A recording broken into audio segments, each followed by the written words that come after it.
Hello, I am Smith, and you are watching ABS News 24.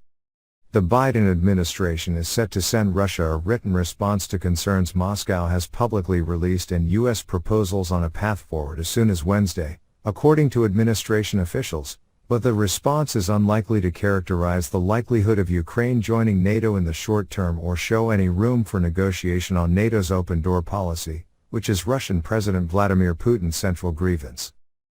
I think for a couple reasons that is not the kind of thing I would expect to see in any written response from the United States, State Department Spokesperson Ned Price said on Tuesday when asked if the U.S. would be including a characterization of the likelihood or not of Ukraine joining NATO, which U.S. President Joe Biden did during public remarks last week.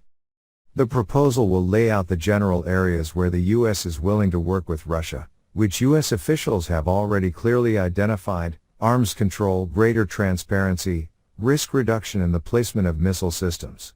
The details will go slightly deeper than what the U.S. has said publicly, explained senior administration officials.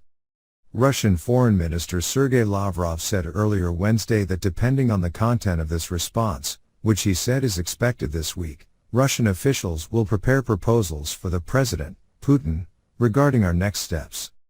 U.S. officials believe that the ideas they formalize in written form could prompt negotiations with Russia, but said that would only happen if Putin decides he wants to engage. The Biden administration has said the response will be shared with Russia at some time this week, coming as Russia continues to build up its military presence along Ukraine's borders. The purpose of providing the response in written form, a demand Russia has made since they put written ideas forward in December, is to fuel the diplomacy that the U.S. hopes will deter a Russian invasion of Ukraine, State Department officials said.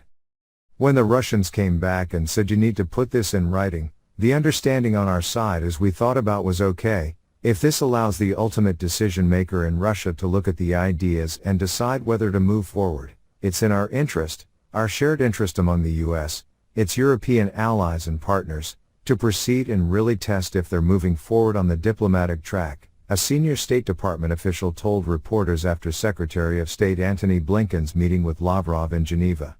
We're taking this step by step, but we don't want to be the ones to foreclose the possible diplomatic solution.